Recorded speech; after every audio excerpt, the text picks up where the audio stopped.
Apparently on the menu of some Chinese exclusive restaurants is an item that goes by the name of spare rib soup. Very expensive, it is usually served only in the back rooms to known customers, who are willing to pay to premium for this delicacy. So what is spare rib soup? Brace yourselves. Spare rib soup is actually a human soup, made from the bodies of aborted babies. It is regarded by some as a rejuvenating potion. A kind of fountain of youth that will fix sagging wrinkles, grow back missing hair, and generally put a spring back in your step.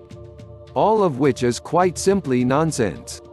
But I thought of spare rib soup when I watched the video of Senior Director of Medical Services, describing how her organization is harvesting and selling parts and pieces from aborted babies.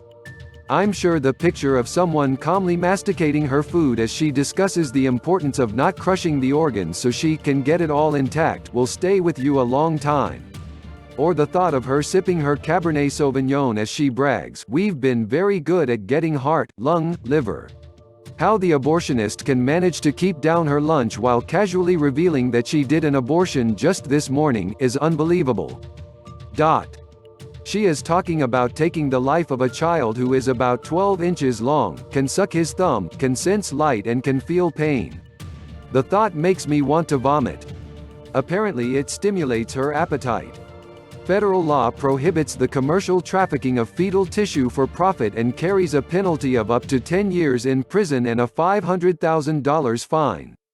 That's why she is careful to say that Planned Parenthood abortionists want to come to a number that doesn't look like they're making money if they can do a little better than break even, and do so in a way that seems reasonable. They're happy to do that. She skirts the law a second time when she explains that Planned Parenthood's abortionists sometimes do a manual version to keep the baby's head intact so it can be sold. The baby is delivered feet first and killed in the process. This is, of course, akin to an illegal partial birth abortion, following a 2003 law passed by the Congress and signed into law by President Bush.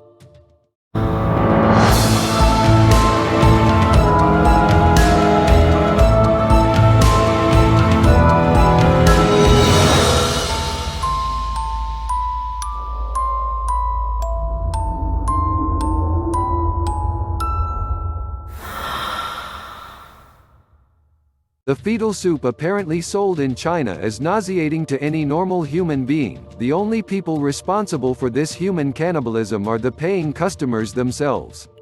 But in the United States, because of the huge subsidies that Planned Parenthood receives from the American taxpayer, we are all paying customers. According to Planned Parenthood's FY 2013-2014 annual report, the supposedly nonprofit organization received a whopping $528 million. The U.S. taxpayer is the single largest contributor to Planned Parenthood, providing some 41% of its total revenue. Planned Parenthood committed 327,653 abortions in the FY 2013-2014, an estimated one-third of all abortions committed in the U.S. that year.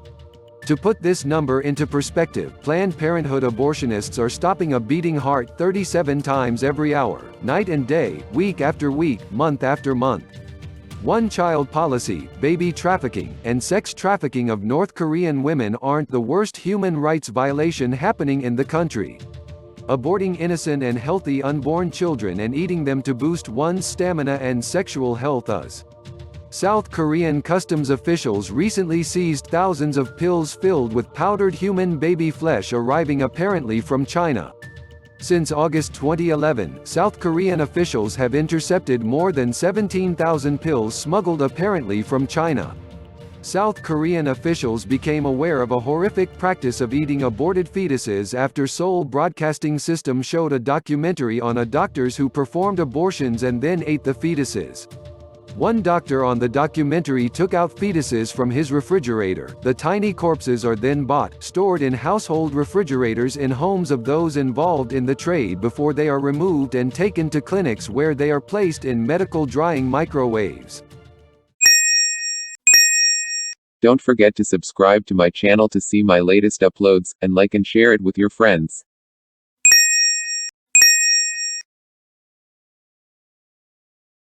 Chinese authorities denied allegations that the pills were manufactured in China. A Ministry of Health spokesman stated that an investigation conducted last August showed no proof that pills containing human flesh were manufactured in China. Reports show that the South Korean customs officials aren't the first ones to witness such a gruesome human rights violation. In 2007, Hong Kong-based Next magazine reported that infant fetuses had become a popular health and beauty supplement. In Guangdong, the demand for fetuses' body parts was so high that buyers purchased them directly at the hospitals. One writer says that reports about meals made from infant flesh surface from time to time. An online video clips on cannibalism contains the introduction that eating human flesh is an art form.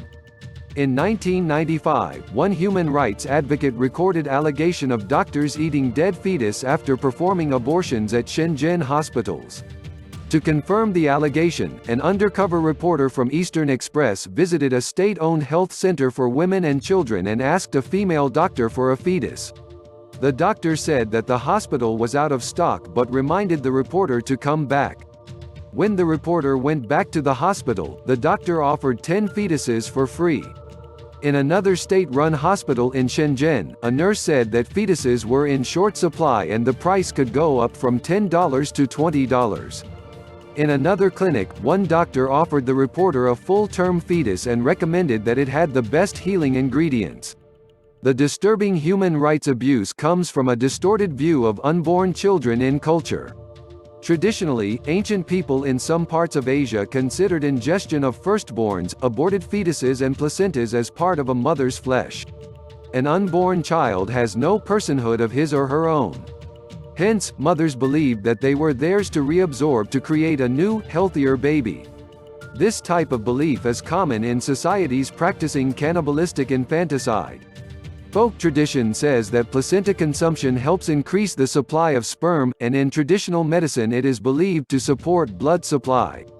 Consumption of fetuses and full-term infants is a horrific, vile practice against humanity.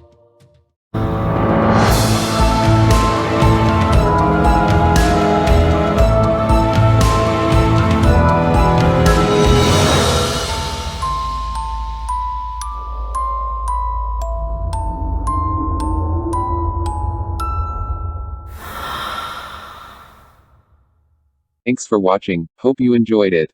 Don't forget to subscribe, like and share this channel to your friends, and let me know what you think by writing it on the comments box below.